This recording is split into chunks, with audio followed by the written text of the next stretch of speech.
Trackwrestling.com with associate head coach of the Big Red at Cornell, Damion Hahn. Damion, you guys bring 6 down. You got those 3 hammers. Those guys are in the quarters tomorrow. You got 3 guys wrestling on the backside.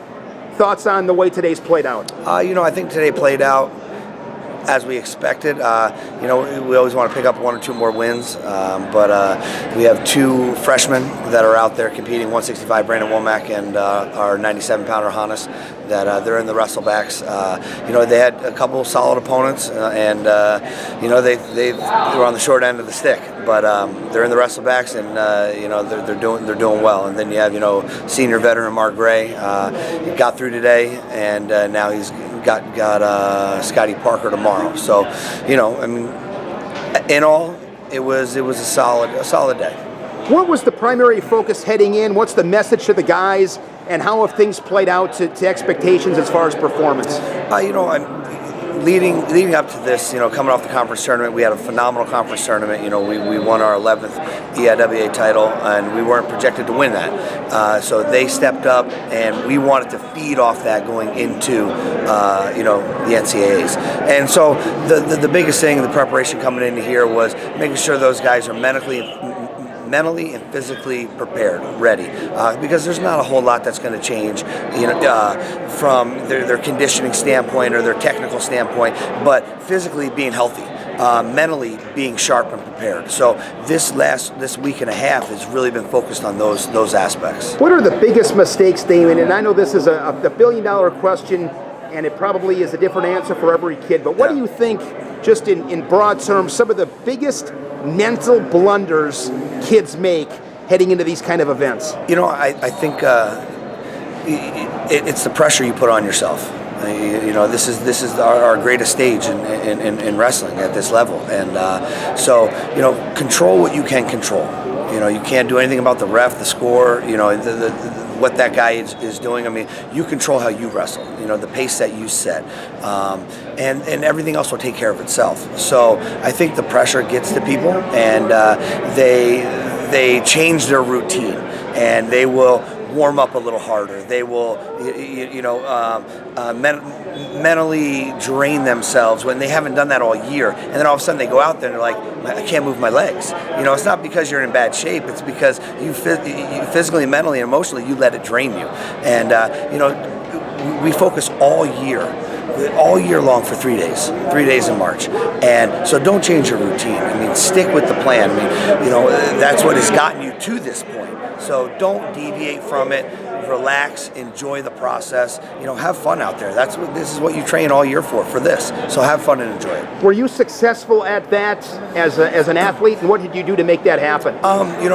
It was. There were times where everyone struggles. Everyone struggles one way or another, and I found a way to kind of, I don't want to say overcome some of that, but I was able to stay calm. I was able to stay focused and keep my routine. Anything you did specifically? No. Not anything specific.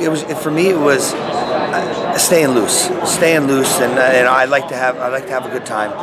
So everything was a little lighthearted. I didn't want to get too ramped up in the moment, because I knew what I have done. I knew the preparation that I put in. So going into it, I had that in the back of my mind, and it was just staying loose and going out there and being ready to compete.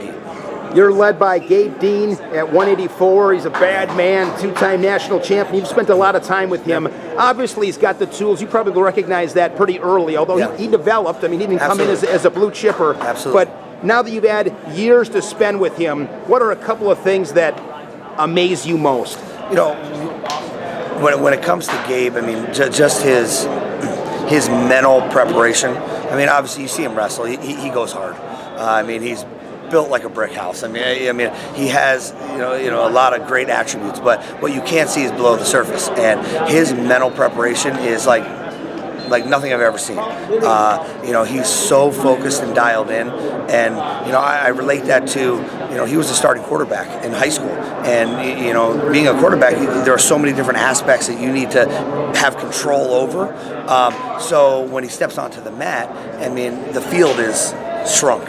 to only himself, and he understands. He can pinpoint different things throughout that match and make split-second adjustments, and that's the greatest thing about Gabe. And he controls that all upstairs, and so that's probably the greatest thing about Gabe. What'll you miss most in the room with his leadership?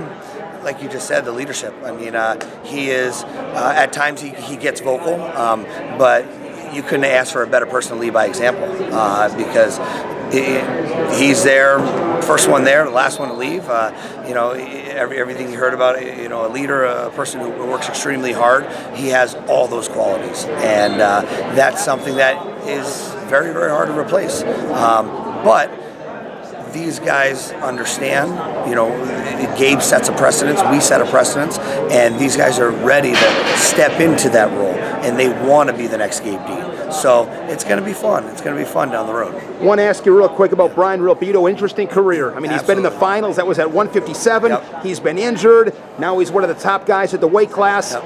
in a I think a wide open weight class at 174. How does he get through it all? He's had some struggles. I mean, he's been injured. Almost every year he's had something. Shoulder surgeries, ACL surgeries. But the biggest thing with Brian is staying healthy. Being healthy for him, he has got some amazing, call them X factors, and that guys don't have. And if he is able to execute the things he does best, nobody can beat him. I mean, he's that good, and the only way he can do that is if he's healthy. So things changed a little bit. This year being a senior year, trying to not reinvent the wheel, but design some of his training, his workouts, so he's able to compete at the highest level he can, and that's being healthy.